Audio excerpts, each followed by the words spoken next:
You know my first guest tonight from Bloodline, Chef, and When They See Us.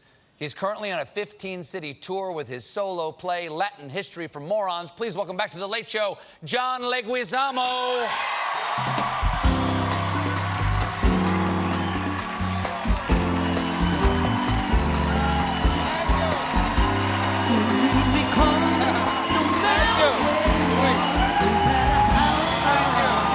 Good to see you.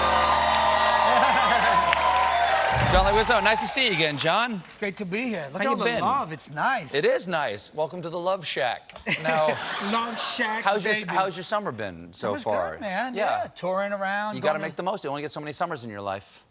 Oh, wow, that's depressing. Yeah.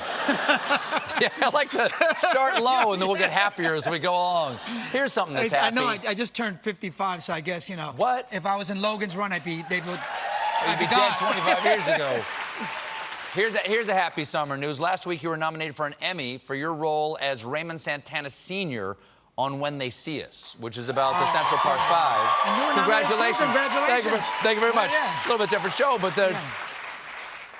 what was it like to work to be an actual character, as a real person from this harrowing story that in some ways still haunts us? Such a painful story, and I got a chance to hang out with the dad, Raymond Santana Sr., and the son.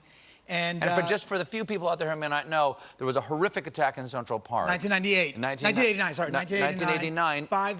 There were actually 6 at the beginning, 2 Puerto Rican Latin kids and 4 Afro-American kids. And one kid got off because he wouldn't confess, wouldn't sign anything. And the rest who wanted to go home and were really young signed confessions and did videotapes, and they later were charged. proven exonerated. innocent. Yeah, exonerated. Yeah. Okay. So I asked this dad. I said, "How?" Because people are asking me, "How could you sign that confession?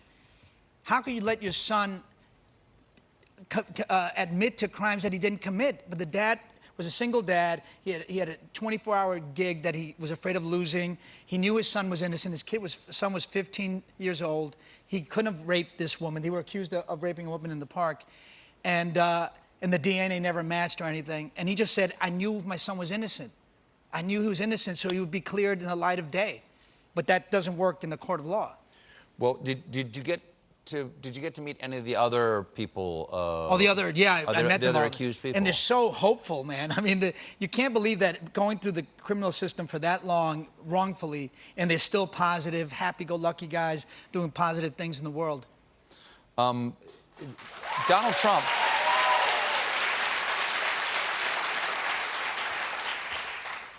Donald Trump, and this is included in the film, he notoriously put out a full-page, $85,000 full-page ad in the New York Times, I believe. Asking for the death penalty to come back to execute these children.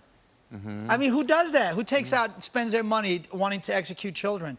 You don't even know. He didn't even know the facts. He didn't even know anything. And they've since been exonerated, and he won't take that back. He doubled back. down. He doubled down on going, well, they must have done something. After having done this and having met these people and getting this perspective on the president, how are you feeling about him these days? He makes me so angry. He makes me horny. What? That rage. I'm sorry, you gotta back up. You gotta back up. I'm not backed up. I'm not backed up. I did not quite follow the logic of that. You know when you got all this rage in your body and it turns into testosterone and you gotta let it out somehow? Love trumps hate. Love trumps hate? Yeah, Love trumps hate? I procreate.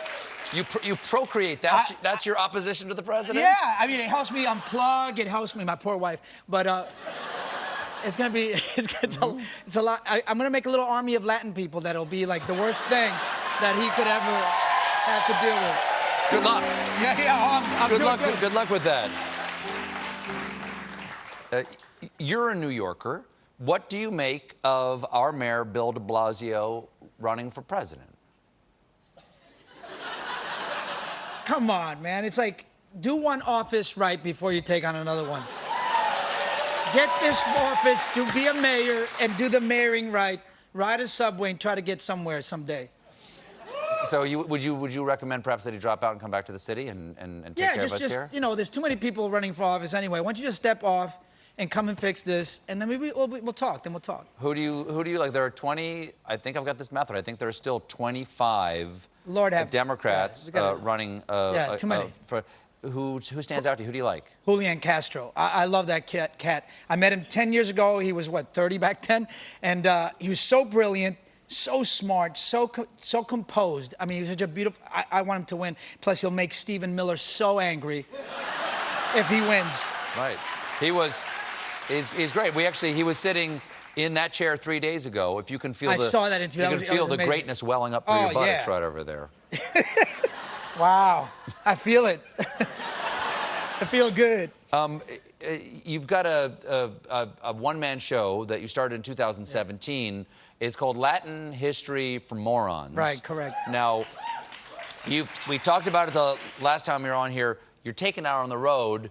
What is the difference in sort of teaching this Latin history for morons out, you know, in not New York or, you know, not a major metropolitan area? It's different. You know, I did it at the Apollo. I just opened up at the Apollo and then did New Brunswick, New Jersey, and then I was in Midland, Michigan, and Madison, Wisconsin, and it was... No way. Were you there? Because they were very quiet. It was a very different thing. I mean... I saw a lot of cornfields. I go, what am I doing here? And then the people showed up, and you know, they were very quiet, very polite, yes. and you know, and grateful at the end. Thank you for coming out here. Sure. Thank you for like sure. was there something wrong coming out here? Does nobody come out here? Is this no? This is it's got a point, but this is also comedy, right? Oh yeah, no, it's a comedy. Definitely, you're gonna be they laughing their butts off, but no. But the point is, what you don't want is respectful silence in comedy. No. Yeah. Unless you're performing in Canada, and you know that they're just respectfully silent when you're doing comedy. Right. Then it's okay and acceptable, but not in America. What are some of the things that we morons, because I'm a moron about Latin history, I don't know enough about it. No, what are some of the things that I might learn from Latin First of all, history? Latin people are the second oldest ethnic group in America after Native Americans. We're the only ethnic group that's fought in every single war America has ever had. We're the most awarded minority in each and every single one of those wars. And I'm talking about the American Revolution. 10,000 unknown Latino patriots fought out of a total of 80,000 troops, so we were 1 in 8. Wow. Where were they living? They're living in the South, Southwest, Virginia. Cuban women in Virginia sold their jewelry, hoop earrings, door knockers, gold teeth, to feed the patriots. Wow. In Virginia, Florida, all the South, that's right. Sometimes they were fighting on the wrong side. Like yes. in the Civil War, there was 20,000 of us who fought North and South. We'll go wherever they pay us. You know how we do. I'm sorry. What do you hope the audience takes away from your show, ultimately? I want Americans to know that we helped build your country and that we deserve the same respect as every other American. And I want every Latinx person to walk out feeling that they belong and that this is their country and no one can take that from them. Well, John, wonderful to see you always. Thank you for Always being here. Latin History for Morons is making its way around the U.S. right now. And When They See Us is currently streaming on Netflix. John Leguizamo, everybody.